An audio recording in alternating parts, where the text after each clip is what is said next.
Hello and welcome to episode 283 of AvTalk. I am Ian Petchnick, here as always with Jason Rabinowitz. Hello, Ian. How's it going? Hello, Jason. Happy first week of school to all of those who are celebrating that now or who have celebrated it recently. It's a big week, and I'm glad we made it this far. So I'm excited. I am excited for you. I appreciate that. It's a big week. It's a big week. The kids are back in school. Everyone's kind of filtering back into the office after summer vacation, and there's a lot of cool stuff happening. Some really great things that we're working on at Flight Radar 24 as far as new features and things like that go, some of which we'll talk about soon on the podcast, and some of which we'll talk about a little later than soon. We're a month away from the UK release of our puzzle book, so I'm really looking forward to that. We've got what I think is a fun and entertaining puzzle book coming out on the 26th of September in the UK, and internationally a little after that. In the US, it'll be out on November 26th. So we finally have a release date for the US edition. And if you click the link in the show notes, you can pre-order it if you would like to do that. But Jason, in other Flight Radar 24 news, or actually just Flight Radar news. You could append any number to the end of this. Yes, as in we'll go with 2 of 3, because the 3-year-old gelding Flight Radar has won 2 of the 3 races in which he has run. Yes, somebody named a racehorse Flight Radar. Do horse racing numbers go up to double digits? Could this horse named Flight Radar be running under the number 24? Is that a thing that could happen? A very, very large field, but I suppose anything's possible. Could be very exciting. Yeah, I found this out today, and I was like, that can't possibly be a real thing, and it is. And apparently they're good because they've won 2 out of the 3 races they've run in. So welcome to the Flight Radar family, horsey. Or something. This is, I don't know, not a topic I ever expected to talk about, but that's fun. Yeah, so that's the Flight Radar 24 news off the top. And now we move to, well, frankly, right into a shocking and very sad story. 2 people, 1 Delta employee and 1 contractor, were killed, and 1 Delta employee was injured at Delta Tech Ops this week when a tire that was coming off of an aircraft exploded. We don't really have much more information about what happened quite yet, but just a shocking news. I mean, very unusual to hear about something like this. Yeah, that's kind of wild when I first read that, to see that not only were aviation professionals killed in their job down in Atlanta, but that it was due allegedly to an exploding tire as they were, I assume it was an exploding tire as they were removing it. I guess that makes sense because those aircraft tires are under tremendous pressure. I think something like a very quick cursory Wikipedia entry shows it's over 200 PSI, give or take, and your normal car tires like 20, 30, 40 maybe. So these tires are under tremendous pressure to take the brunt of, doing landing gear things. So if one of them, I don't know, is overpressurized or damaged, yeah, it's going to release some shrapnel, because I've seen what happens when a car tire explodes. If it's being overpressured while being filled up, they explode and they could do some serious damage. And I can't imagine an aircraft tire exploding into the same situation. Really, really sad story out of Atlanta. Yeah. So we'll follow this to learn more as we can. And our thoughts go out to everyone affected, not only the family and friends of those who were killed or injured, but everyone who works down at Delta Tech Ops and Delta in Atlanta. It's a very small family. We've talked about this before. It's a very big industry, but it's a very small community. Yeah, and I don't know if we're going to end up seeing anything out of this from the NTSB, or if this is more of an OSHA kind of thing, which is the Occupational Safety Hazard Workplace, something like that. The federal agency that oversees workplace injuries, I would expect to put out a report on this rather than the NTSB. So I guess we'll have to sign up for email alerts from OSHA now, huh? I guess so. Yeah. We have, I guess, breaking news on the podcast, believe it or not. We do? We do. Aviation Week is reporting that Boeing found a cracked thrust link assembly on the fourth 777-9, which has been static for quite some time. I don't think it's flown for nearly 3 years, looking back at that's the twist. this particular aircraft's flight history. So this is an interesting development, given that the other 3 active 777-9 test aircraft all had cracked thrust links. One of them had a fully severed thrust link. So this story continues to develop. Unclear at this point what the issue is quite yet, but we'll keep following this story. And it seems like Aviation Week is certainly following this very closely, which means that we will have to follow it closely too. Sean Broderick and Guy Norris have the article out, and we will put a link to that in the show notes. Yeah, again, I don't know if that's good news or bad news. It's certainly news. I guess it could be good news in that whatever Boeing's been doing to the operating aircraft in the flight test program didn't subject the aircraft to whatever caused the cracks or even break in that one case. But kind of odd that it happened also to an aircraft that's been sitting around for years. But I guess it's easier to pin down this situation that, yeah, it's not something that happened over the course of the flight test program. It sounds more like a fundamental design flaw, not it being overstressed. But we'll let Boeing figure that out. Or possibly manufacturing. Possibly. Yeah. I mean, or materials, it somewhat narrows things down at this point, but doesn't necessarily. It probably helps more than it hurts, I would say. Yes. And again, we talked about this last week a little bit. If things like this are going to happen, you want them to happen during flight testing, before the aircraft is certified, so that you can understand the issue and resolve it for when the aircraft is in commercial service. It doesn't happen.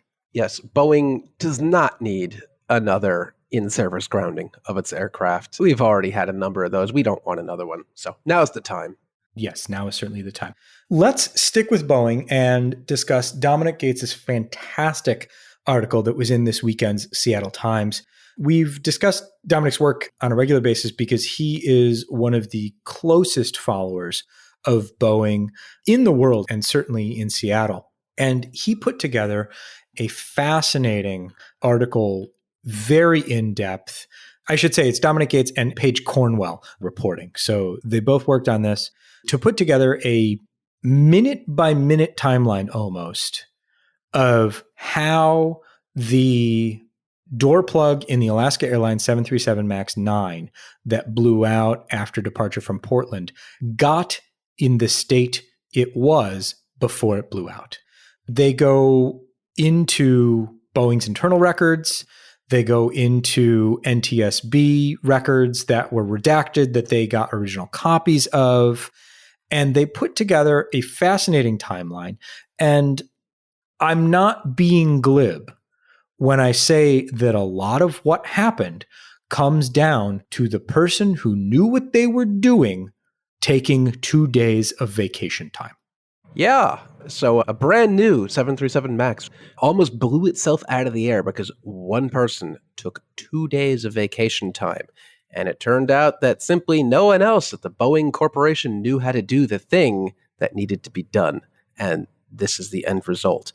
A whole lot of questions. I thought it was really insightful that Dominic Gates and team were able to get a hold of the unredacted internal communications from Boeing, whereas the NTSB is either working with the redacted communications or has redacted it after viewing it and then redacting it later. I believe the NTSB redacted them and then made them public. But yeah, Dominic Gates and team is now able to get a much more intricate view of what was going on. And it really does seem like what we know is what we know already, that there was shoddy work delivered from Spirit Aerosystems to Boeing, who said this needs to be fixed. And at first they tried to simply not fix it and paint over it. And Boeing said no. So I hadn't heard that detail before. Let's go back to that because we've definitely heard that before, but this was, I think, the most in-depth look at that. What was your reaction, Ian?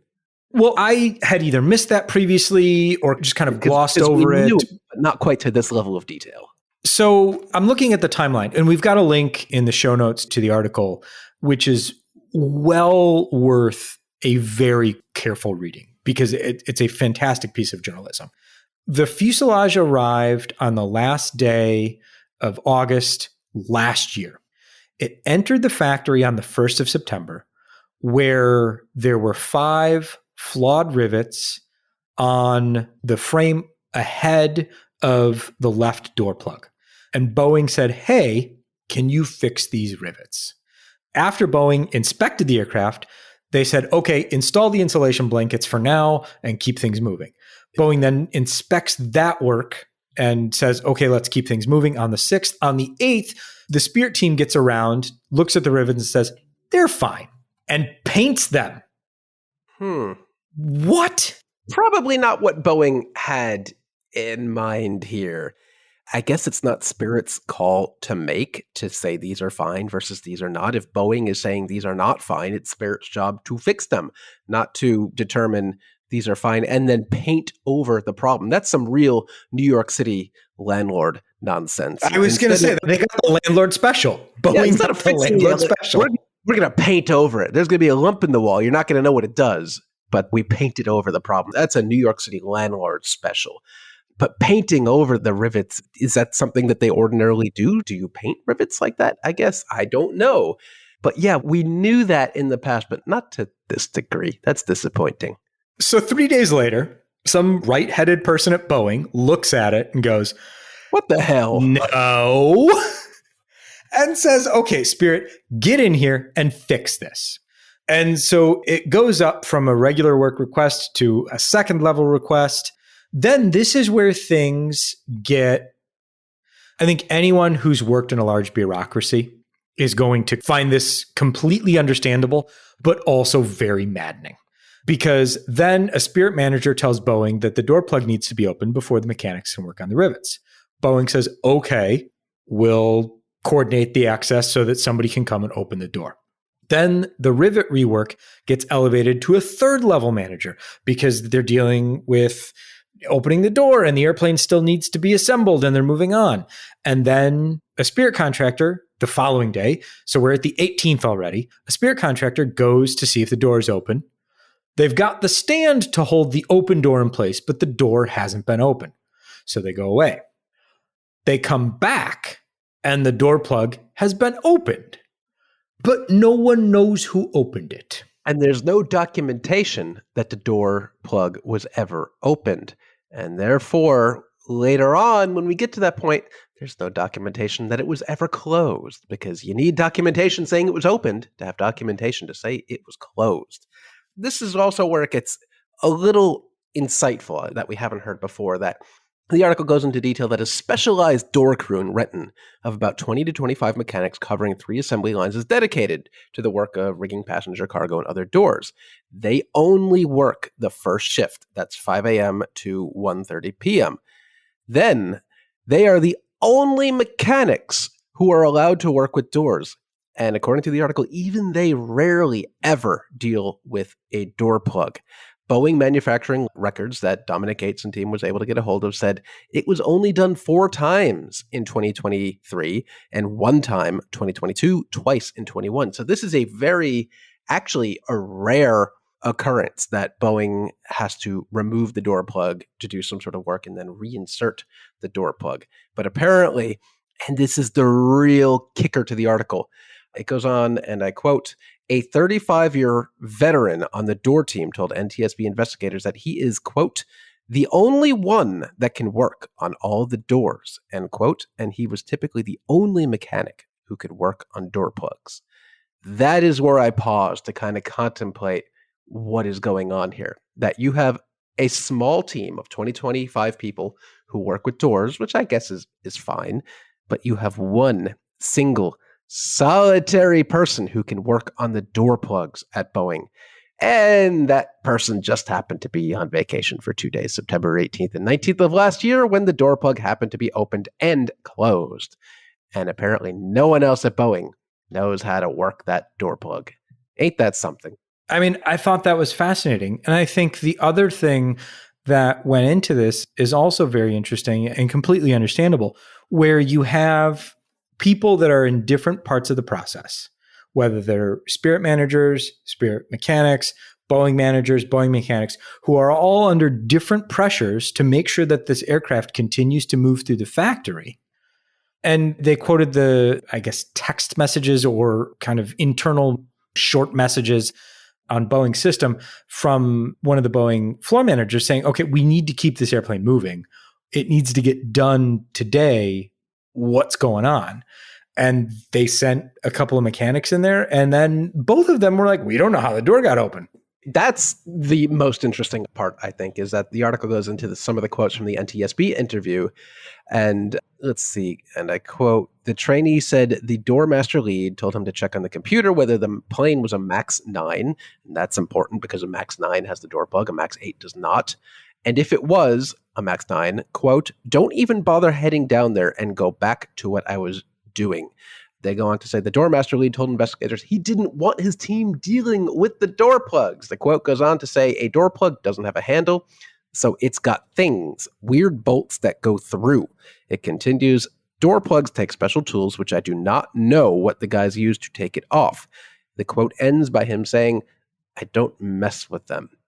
That is very telling that even the specialized door team has no idea how to work with the door plug. So they come installed from Spirit Aerosystems in Wichita. They make their way to Boeing in Renton, and then one single solitary person knows how to take those door plugs out and, crucially, how to put them back in. So I just can't help but wonder what happens if that one person unexpectedly quits or gets hit by a bus or something happens and they don't come to work tomorrow. Does simply nobody at Boeing know how to deinstall and then reinstall a door plug? What happens in that situation? I cannot believe that Boeing puts itself in that position where such a crucial thing has one person who knows it. And there's apparently no documentation that anyone can refer to. That's even more egregious. There has to be.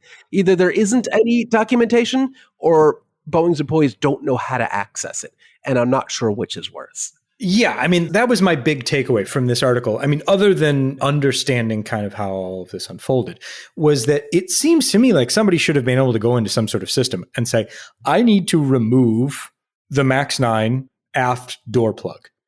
And there should be, who is allowed to do that work? And then how do you do that work? Who do I need to contact to get permission to do this? And then who can do the work? And this is how you do it.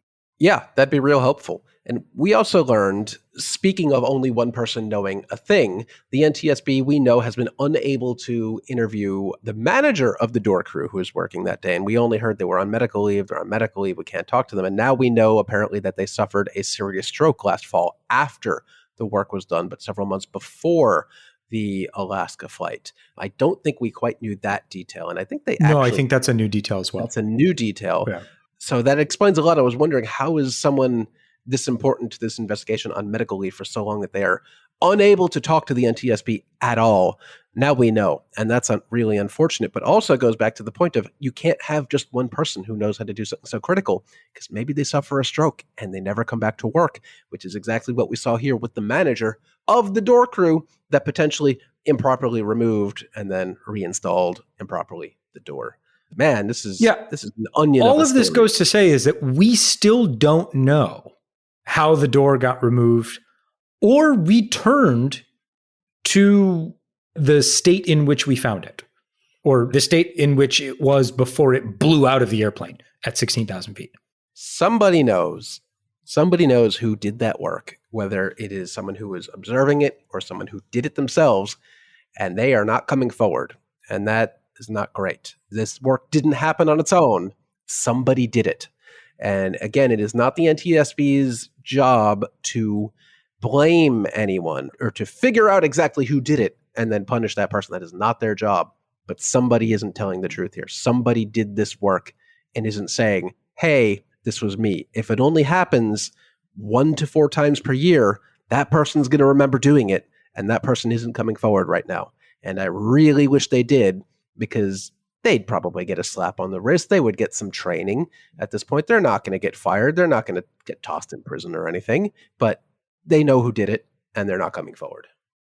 Well, go read the article in its entirety, because at points it's minute by minute because of the access to the messaging in the Boeing system that Gates and company have got. So it's well worth your time to read the full article. In other Boeing news, but not necessarily Boeing related, it just happens to be a Boeing 777. The Italian Accident Investigation Bureau has released its preliminary report into the, I don't know if we're calling this a tail strike or tail drag, accidental minimum velocity unstick test performed by LATAM. Just, it wasn't a tail strike. They dragged. It was almost a half a mile. I had to do some conversions and some math that they said the tail dragged for, what was it, like 700 meters? 720 meters. So let's see, 720 meters to feet is 2,362 feet. And if we convert that to miles, that is 0.45 miles. So this tail of the 777 was dragged along the runway for nearly half a mile. That's insane. But all is well. They landed and it's fine. But what happened, Ian? They dumped a ton of fuel and landed safely. A couple tons of fuel, probably. So based on the preliminary report, they dumped 72 tons of fuel. That's more than a ton. 72 times. Yeah. So based on the preliminary report, and this is not a final report, so we don't have all of the information that will come out about why this happened or how it happened. But based on the preliminary report, what we understand is that the pilots entered the incorrect weight of the aircraft into the FMC. And therefore, the V speeds associated with the takeoff were much lower than they would have been had they entered the correct weights. So according to the flight management system, the takeoff reference page, V1 was 145 knots, and VR was 149 knots. V2 was 156 knots. And all of those were much lower than they should have been. The Italian investigators carried out a performance calculation, or LATAM carried out a performance calculation using the correct weights and all of the same assumed outside air temperatures, runways, things like that, and returned with the following parameters. V1, 173 knots. VR, 181 knots. V2, 186 knots. So considerably higher than the speeds that the pilots were looking at, and considerably higher than the speeds at which the pilots began the rotation, thus dragging the tail along the runway for nearly half a mile. Yes, and I forgot until we started talking about it, but there's video of this actually too. So we'll link to it and you can watch it. And man, does it ever look like a VMU test of the original 777 back in like the 90s. It's exactly that situation, which I guess is exactly why they test for that. This is why they do the test. This is why we test, Ian, because someone someday, decades down the line, is going to drag the tail of this aircraft half a mile down the runway. And that's exactly what happened. And all is well. All is well. Yes, everyone on board was fine. The aircraft landed safely. There were no injuries or anything like that. But I bet the pilots got a talking to. I bet they did. I hope they don't end up with the repair bill because they probably can't afford it. I don't think that's how it works, but oof, if it did. Yeah. Well, there wasn't a ton of damage. The damage was classified as minor by the authorities, which is, I guess, interesting. There were some skid plates and some other points of contact were identified, according to the report. So, all right. Could be worse. It could be worse. Hey, speaking of could be worse, and I hesitate to call this good news, but it's better news than previous. We've somewhat stabilized at 1/3 of the Pratt & Whitney geared turbofan engine fleet being out of service. Oh, is that it? That's it. That's it. No, it's just a third of, just a third of these aircraft. No big deal. When you put it in that way, it's kind of jarring. When you put it in numerical terms of like, oh, it's 1,258 aircraft, you're like, oh, okay, that's a number. But when you say it's a third of all of those aircraft, that really puts it into perspective, doesn't it? Yes. So as of the end of August, about 650 Pratt & Whitney geared turbofan engines are sitting, or geared turbofan powered aircraft are sitting. The number of engines is greater than that, leaving about 1,500 aircraft in service. So this includes the A320neo family, A220 family, and the Embraer E2 family. And that's still a lot of planes sitting on the ground. And remember, this is supposed to go on for another at least 2 years, if not longer. Ugh, not great. Not great, but better, I suppose. And the interesting thing is that what we're seeing here is the supply chain slowly, very slowly coming back into balance. But also what we're seeing is something very interesting. We're going to be talking about this in a few years' time, whether or not this is something that's sustainable. But there are more and more MROs popping up, gaining certification with the GTF so that they can service the GTF. So as the engines come off the wing for inspection and repair and replacement, there are more places to send those aircraft. So speeding up the time that the aircraft are grounded and also shortening the time that these engines are off the wing. IAI just received certification to work on the GTF. And it seems like every month or two, we're seeing another MRO come online as a GTF maintenance provider. I guess that's good news now. It'll be interesting to see how much work there is, in a few years' time, whether this was something that, we invested in this back in 2023, 2024, 2025, and then come 27, 28, 29, they're going, well, maybe we shouldn't have done that. Or if this is something that becomes sustainable and it becomes a better model for dealing with how you spread the work around so that you don't have these bottlenecks. Do you want to open up a GTF engine maintenance facility? It sounds like a profitable business right now. I mean, I guess I can get up to speed, but I feel like having like a one-man, maybe I could get my kids involved. We do Perfect. like a 4-person GTF. And we'll have a whole new podcast series.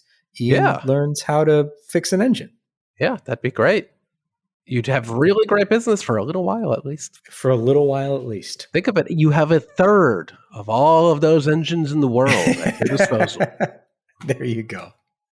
Some good news. SAS has emerged from Chapter 11 bankruptcy protection just in time to join SkyTeam. Hey, that's good news. SAS CEO Anko van der Werf has said that we're now entering a new era, achieving the end of a complex process with the support of creditors and partners who have made it possible to save and restart one of the finest companies in Scandinavia. I love it. Okay. What a quote. That's a lot of work. Also, what saved them was almost $1.5 billion from private investment groups and Air France KLM. But so there's that. That's not just being, a well-regarded brand. It's money. But they're done with Chapter 11. So the final piece of the puzzle was the SAS parent group, not the airlines themselves, but the SAS parent company working through U.S. Chapter 11 protection. That began in July of 2022. So nearly a 2-year process, but they're done with it now, just in time to next month join SkyTeam, on Monday, on the 1st of September. Yeah. And if you're wondering why that matters or why that's important, remember that SAS was a founding member of Star Alliance, defecting to SkyTeam now. That's the first time I think any of the founding member airlines have moved alliances. There have been plenty of other airlines that have changed between them, but not a founding member like this before. Yeah. And this is badly needed for SkyTeam, which doesn't have the greatest number of airlines under its belt. But hey, it's good news. As long as SAS keeps its historically low fares across the Atlantic in action, I'll be happy. But something tells me that's not going to be the case. Well, I mean, we've talked about this before, but I think it's worth reiterating why SAS is a very interesting player as far as SkyTeam is concerned. I mean, SkyTeam has Air France KLM as its anchor members in Europe, who have the obvious hubs in Amsterdam and Paris, but they haven't had a Northern European hub. And Copenhagen becomes a new Northern European hub with the entrance of SAS into the alliance. And so you start to see things kind of shape up across the continent where, I mean, and we've talked about this before, kind of lamentably, where eventually you're going to have Air France, KLM versus Lufthansa Group take up most of the space on the European continent. And then it seems that IAG is really trying to hold on as best they can. Their recent attempt to grow with the acquisition of Air Europa has been certainly thwarted, but we'll see how things shake up with three alliance-centric groups. So a few short weeks ago, we sent our Gabe Lee on the inaugural Nuuk to Iqaluit flight on Air Greenland. And I'm glad that he was on the inaugural because in an interesting turn of events, Denmark has revoked the ability of Nuuk Airport to operate international flights. Huh. That's interesting and different. There's not all that much publicly known about what's going on right now.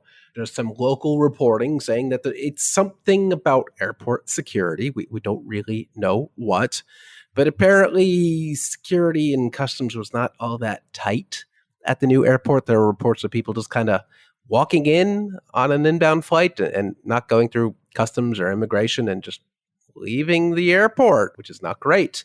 So apparently they've got to get their stuff together and recertify for international flights. And in the meantime, flights are having to take a little intermediary stop along the way. Air Greenland expects operations to be normal by August 20th, which is 8 days ago as of the time of recording. And we should probably check to see if that actually happened or not, because I don't see any notices on the Air Greenland site right now. So maybe that did indeed happen. Oh, good. I'm glad. That's good. Yeah. I have to say that I'm not particularly surprised that this took some finessing to resolve. Because this seemed like it was a thing to happen before. So the aircraft is still operating Nuuk as of today, so the 28th of August, Nuuk, Kangerlussuaq, Iqaluit, and then they can come back nonstop Iqaluit to Nuuk. So this issue has not been resolved, but hopefully it will be shortly. Yeah, the Danish Civil Aviation and Railway Authority, I like how those two are commingled in Denmark apparently, said Nuuk's airport doesn't meet, quote, the necessary high level of security in the security area. And if you're not meeting the high level of security in the security area, that's probably a problem. Worth fixing. Worth fixing. I guess some plans did not get correctly drafted when they opened this new terminal, but hopefully they figured this out pretty quickly. I'm sure they'll figure it out. Did you know that Norse still technically owns or is still technically leasing 3 787-8s? I did not know that. I completely forgot about this. Predecessor, Norwegian, had an original fleet of 787-8s, but those were, even before COVID, I think those were sidelined and mothballed. I think some of them were even scrapped, I think. Some of those, I don't know if they were the terrible teens or if they were just terrible 787s, but they were sidelined real quick after being delivered years late. But apparently, they had 3 of them that were leased to Air Europa or sub-leased to Air Europa. Sub-leased to Air Europa. Recalled and removed from existence. I don't know where they ended up. But that is, I had no idea that Norse took possession of Dash 8s. That's new to me. They're still in service with Air Europa. That's the thing. They're still in service. One has never been painted. Had to release them from whoever. Right. So Norse is saying we don't.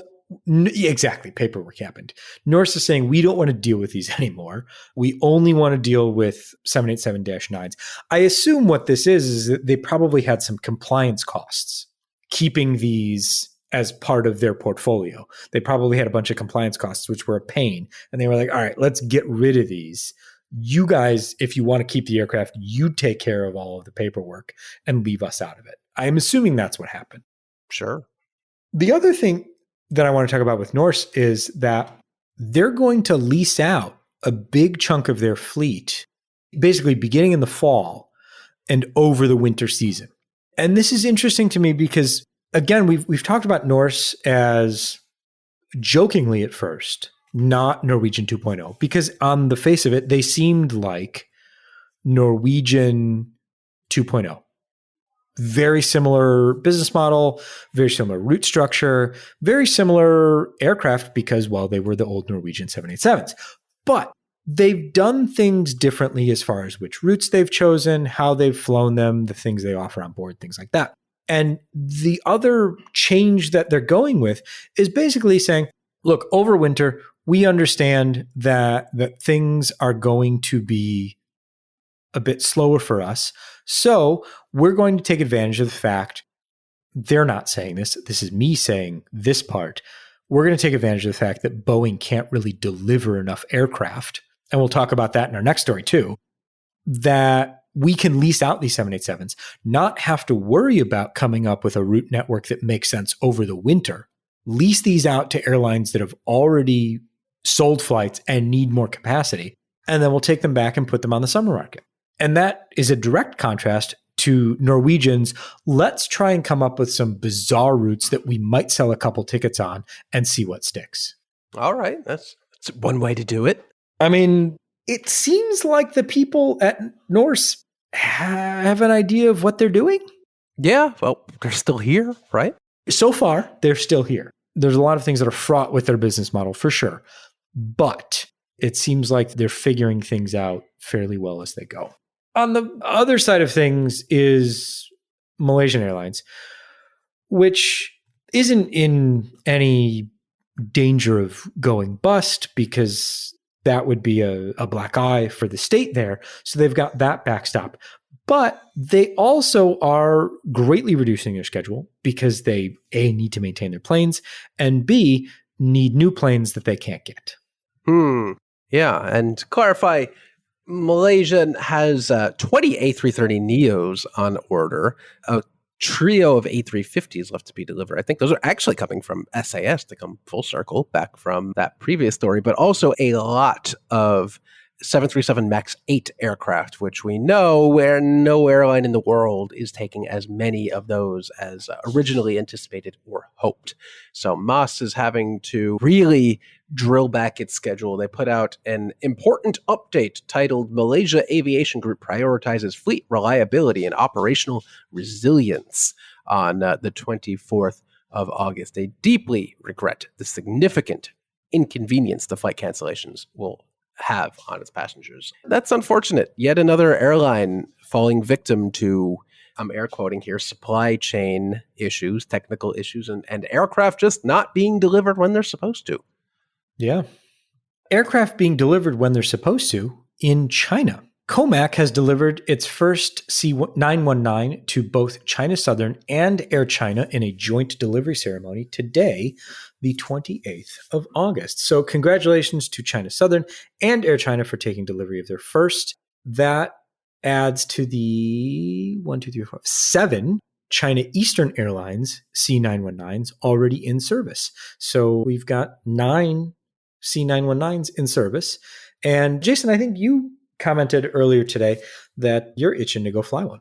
I am. I have been for a while. They seem like nice airplanes. I do think under the right conditions, COMAC could break the Airbus-Boeing duopoly, and Boeing's doing everything it can do to make sure that becomes a reality. Maybe not in the West, maybe not in the US, maybe not in Western Europe, but certainly in China and maybe Africa, the C919, I personally think is going to become a real player. I just want to fly on one because it's a new plane and it looks nice and it's something different. Not in the cards at the moment, but maybe one day. Yeah, absolutely. I mean, given the opportunity, I would love to fly on one. Yeah, no reservations.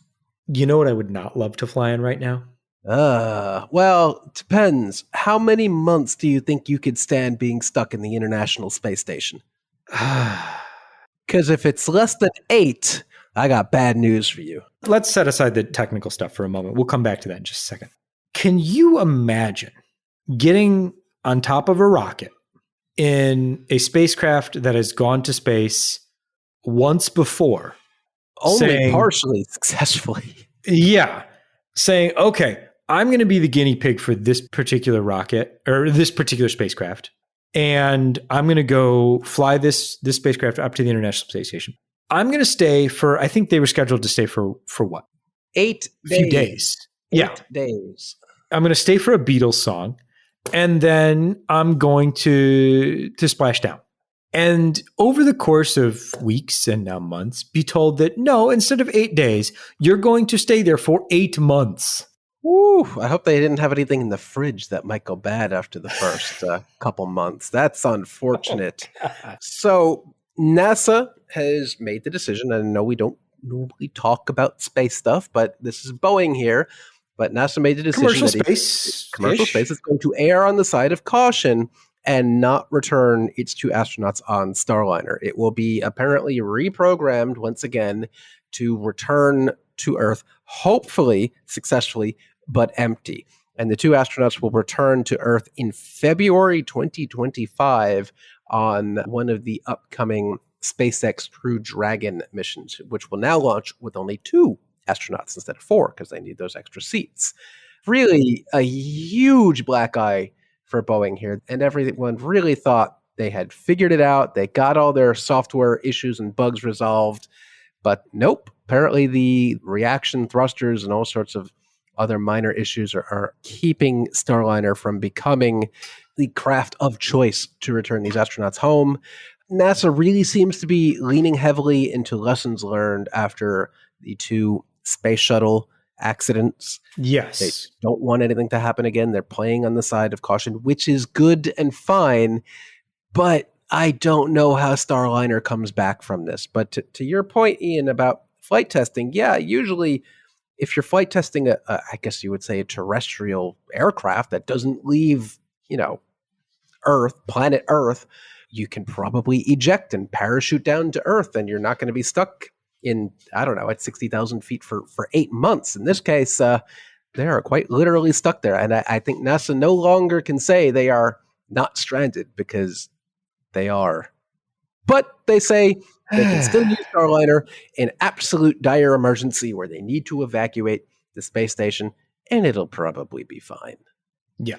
This is one of those things where the phrase abundance of caution is certainly warranted. And I'm sure everyone will get home safe and they'll fix the problem and they'll have the Dragon capsule and the Starliner capsule available to bring astronauts up to the International Space Station and into whatever's after the ISS, but still not a great situation. I just can't believe we're in a situation where SpaceX is being awarded a contract to dock with the space station and then destroy it using that spacecraft, and Boeing's still at the stage of, how do we get there? Yeah. Uh-huh. You know what makes sense? Go on. Not smoking on an airplane. That does make sense. You know what made less sense? Yeah. We talked about this a couple of months ago, grounding a fleet of brand new, perfectly functional aircraft because they don't have a no smoking sign that can be turned off. I get that regulations are in place for a reason. I totally get it. But there's one of those things where it's like, nobody thought about this one?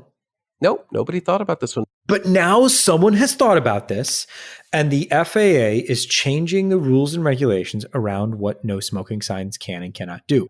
Prior to this, and why United's A321neo fleet was grounded, was that they had light up no smoking signs.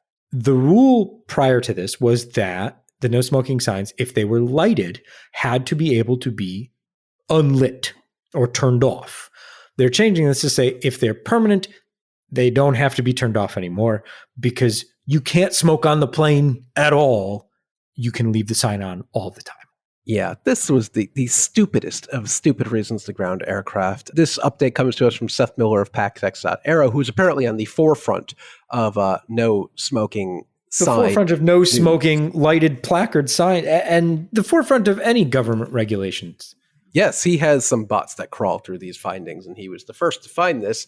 But apparently it took 30 plus years for the FAA to go between banning smoking on flights to, hey, maybe it's okay if you're not able to turn these signs off because you're never going to turn them off. Government moves slowly sometimes, but this one might be a new record. This has to be somebody like forgot about something, but if it ain't broke, don't fix it. But apparently it broke in 2024 somehow. And no one told me. Jason. Yo. Neither you nor I can participate in this. But if you are eligible, you can design the next Brussels Airlines special livery. And Brussels Airlines does a special livery very well. It does. To qualify, you must be a Belgium resident over the age of 16 with a Belgian identity card. So unfortunately, we are both disqualified from that. But Brussels Airlines has 3 existing Belgian Icon aircraft, as they call them, and you could design the 4th. And it's not all that often that there is an outright open call to the general public to design an aircraft livery. Usually it's a pretty specialized thing, and it's really interesting to see their rules and their guidelines and their suggestions on how to do this and what the judging criteria is, which, by the way, is 8 different criteria judged on a scale of 1 to 10, and the winner will be selected by the end of the year, I think. If you are eligible, you can submit up until, I think, late October, and from there, they will choose the top 3 designs, and then the jury will select the winner. Yeah. So we put the link in the show notes to the contest. If you are the, I guess, handful of Belgian folks who listen to the podcast and would also like to design a livery, I can't imagine that we're talking to a very large audience right now. But if you are a member of that audience, by all means, enter and share with us what you've designed. We'd love to see it. Yeah, and on top of that, you'll also win 1 business class duo ticket, whatever that is. Maybe that means round trip to anywhere in Europe every year for the next 5 years. So if you heard about this contest on this podcast and you enter and you win and you get a free business class round trip anywhere in Europe over the next 5 years, how about taking us along with you? Hey, there you go. I like it. Yeah. Speaking of new liveries, Aeromexico has a new-ish livery celebrating Aeromexico's 90th anniversary. They've added a splash of color to the rear of... Yeah, it looks like a pink highlighter was kind of taken out and applied to the tail of the aircraft. It's something. It's something. It exists. Keeping it fresh. And there you go. This week, SeaTac Airport suffered an apparent cyber attack, which didn't bring the airport entirely offline, but has dramatically impacted the baggage system capabilities to the point where airlines that operate to SeaTac and SeaTac itself has said, come to the airport, you can get on the plane, don't check a bag if you ever want to see it again. And especially don't check a bag, especially if you are flying, I think it is Frontier, Spirit, JetBlue, and any international airline, because apparently all of them use common gates and computer systems from SeaTac, while the larger airlines probably have their own custom hardware and I guess internet connections. This has been going on for so long that I actually forgot about it and was reminded about it today. And just now when the Seattle airport put out a picture of a couple of customer service agents, I think one of them in this picture is actually the director of corporate communications, handwriting on a whiteboard the flight schedule. So it's just like if you were at St. Martin and they're chalking up on the surfboard what the flight schedule is today. It's literally British 1:30, gate 5-9, Japan Airlines 2 p.m., gate 5-8. And then there's some Spirit gates as well, and underneath it in big letters says no Wi-Fi because that is offline too. This airport has been tossed back into the dark ages of aviation, the 1980s, before anything digital apparently existed. They're doing the best they can, but if this is a cyber attack, maybe they should pay the bill to get their systems online because this has gone on quite a while. Good luck. Mm-hmm. Okay. So here's one of those things that I feel like we need to talk about because it could be a thing, and then we'll be talking about it eventually not being a thing anymore. but between now and then, it might be a thing for a few minutes. Someone, for reasons passing understanding, is trying to start up a new Australian airline. But why? Koala Airlines is hoping to launch operations focusing on domestic flights, but Koala says its strategy will be fundamentally different from previous airlines in the Australian domestic market. Did it elaborate on how? It did not. There's no elaboration. Oh, so we'll just take them at their word that this time it'll be different. They're going to do different stuff. They're going to somehow make money in Australia, and nobody knows how. But they did put out a press release, and they did show a picture of a 737 MAX 8 in the airline's livery, which features a koala on the tail. You know what? If nothing else, we'll There get you go. a short-lived airline startup with a koala on the tail, and that's not so bad. It's not so bad. And that, folks, is episode 283 of AvTalk. We hope you've enjoyed this episode and all the ones that have come before it. Thank you so much for listening. We are in a backlog of messages from our fine listeners. Jason, I'm working my way through them. I dared to take 2 days of vacation. Well, No you know what doors fell happens off, when you take 2 days of but vacation. the email backed up. No one else knows how to reply to the emails. You see what you've No done. one else knows how to reply to the emails. But I'm working through those. And so we'll talk about some great listener feedback that we've gotten over the past few weeks on next week's episode. If you ever want to get in touch with us, you can, of course, reach us at podcast@fr24.com. I am Ian Petchnick here, as always, with Listener Rabinowitz, thanks for listening.